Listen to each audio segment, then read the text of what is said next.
That is double hero deck list, top 8ing this regional. Hey, 34% of you that have not smashed the living crap out of that subscribe button, please smash it so we can climb up the 100K ladder here. So, we are looking at the Paraguay regional breakdown here.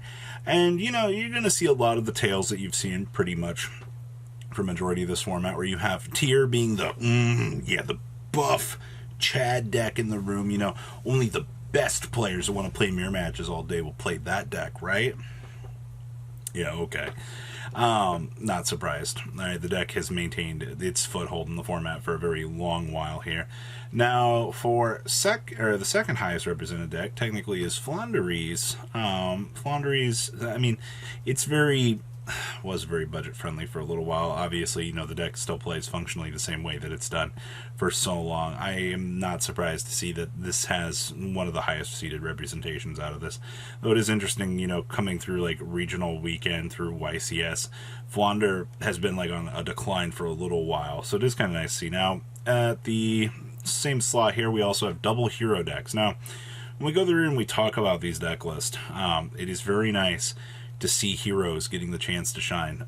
Though typically you would see a lot of these decks that would rely on Ian Shuffle. At least that's what I've been told is the best way to play hero as of late. That you absolutely need to rely on the power of Ian Shuffle to get to the turn 1 Dark Law, or else you're going to have a bad time. But neither of these decks really cared too much about Ian Shuffle, so that's something interesting. We also had a Sprite list. Sprite's always going to kind of sit around in the format and do its thing. And we had a Math Mech deck. Now, I don't know if there's just a lot less Bysteel running around, or if there was some sort of other representation floating around that allowed this deck to actually make its way into Top Cut, but I think that's actually a good chance to see Math Mech clawing its way back up from the absolute depths of the bottom of the format. So, good stuff. All right, we're going to pass on over to those top deck lists. Now, winning the regional here is no surprise, ending up being Tier Elements. We are playing one Agito in this deck. Poor Agito gets tossed around. Like, some people want to play Agito, some people look at Agito and like, get it away. I understand. Still playing the one Herald of Orange Light with the Diviner. Easy stuff. This build is focusing on one Heartbeat, which I think is fine with double Scream. Like I said in previous videos when we talked about this deck, Scream is a 2 or a 1 of. And then your other discussion point is, you know, are we going to play 2 Solic or 1 Solic, 1 Crime? This build is focusing on 1 Crime with 1 Solic for the deck, so that's perfectly fine. But 95% of your ratios have been settled for this. The Zombie World package has become a norm at this point. You need it for your Flandres matchup. You deploy Zombie World, your opponent's like, well, it can't tribute summon. Guess I just scoop up my cards and call it a day there. So, yeah, the deck is pretty much doing what it's done for a while now. Next up here, second place. Now, this is interesting.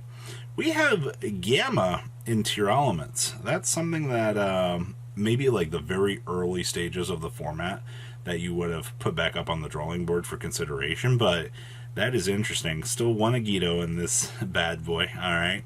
I see that 1 Heartbeat, 2 Scream for this event, so players were definitely focusing still on that.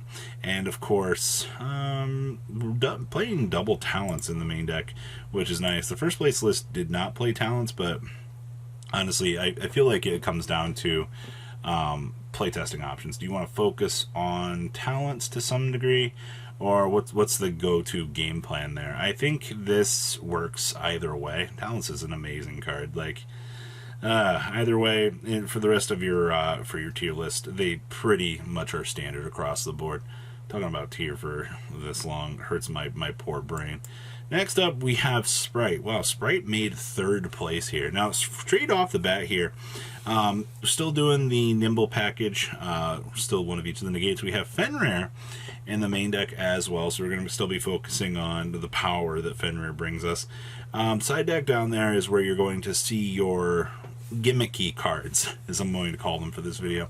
You have the Give Everything a huge attack boost, and then you have the Shift Control Trap card in the side deck, which is fine at the end of the day. You're going to get multiple option trees to take care of everything that you need, and having those cards, they're not really worthy of being main decked options anymore. just because the way the format is. Maybe when a format shift occurs, you can bring those particular cards back, but I think for now, the players are going to continue to focus on having, them in the side. It feels a little bit better. If you want to cut like Prosperities and put those back in, you're welcome to, because we've seen that work out, but little things to consider. All right, next up is Flaunderies. Now, this deck's little tech choices have been very interesting to see how it's been dealing with the loss of Mystic Mind. The first straight thing that I will point out here is Evenly Matched has become the go-to for this deck. I feel like a lot of the regional lists that I've seen as of late have been focusing on Evenly as the equalizer card in order to do the thing, which means it gives the deck a going second matchup, which actually kind of matters for this deck. We are also playing Double Enemy Controller, which is good at the end of the day. I do know some people tried 3 Econ. It doesn't feel that good. We're also focusing on 1 Mega Raiza, 1 Apex Avion with double copies of NPen. I also read a discussion the other day. Somebody was talking about you need double Stormwinds in this deck, which I can understand why you want to play 2 in case your opponent outs it, but for the most part, I think that this deck pretty much gets the job done effectively without needing it. It's kind of your pick, per se. Next up here is our first hero list at 5th place. We are playing the Dark Angel.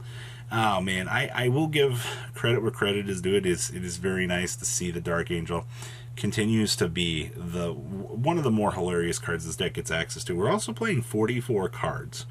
We're also playing Draw Guy in here as well. Okay. Still no EN Shuffle. Don't really need it. I feel like, though. This deck is focusing on triple Super Poly in the main deck. Honestly, Super Poly will get the job done for you in a lot of matchups. I think a lot of people kind of look at Super Poly and they're like, it's not that good. It's a really good option. Like, I feel like the players are kind of crazy if they're looking at it and they're like, I don't really want to focus on this. Please, you shouldn't play Hero if you don't like Super Poly as a card. Like, that's a crazy concept to me that players just want to throw away the potential to do good. All right. Next up here we have our Math Mech deck. So Math Mech, if you want my honest opinion here, the deck never really changes. A lot of your ratios still get set in stone.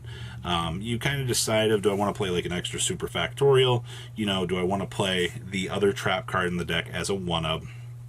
You got multiple option trees to really decide on for what you want to go for. And I think that's what makes this deck very interesting to me, is how straightforward that this feels. Now, for this build, you're very hand trap heavy. You have to be in order to keep up with this format. I do like the 1 Nibiru that we're main decking so we can kind of tear through some of the other things within the format. But main deck looks very, very standardized. Extra deck also looks good.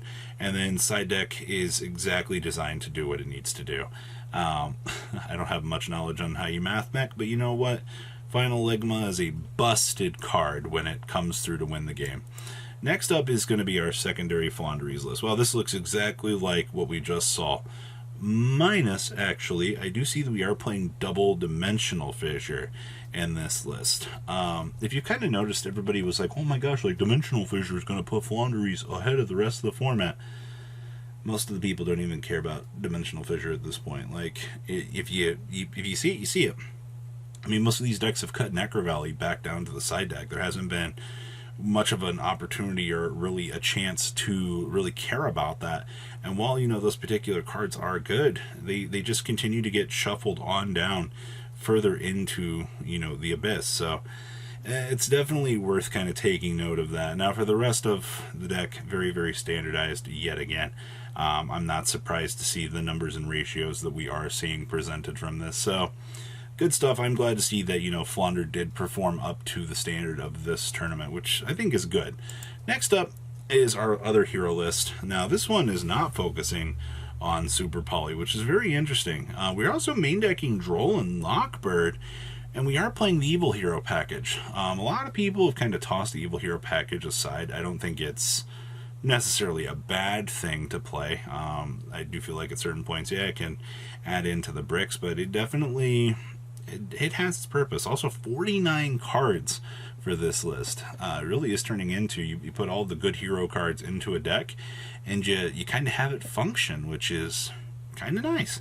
But that is everything we have for the Paraguay regional breakdown. What do you guys think? Please leave a comment down below, tell me what you guys think, and I'll see your beautiful faces back here later in the day, guys. Peace out. Patrons, thank you.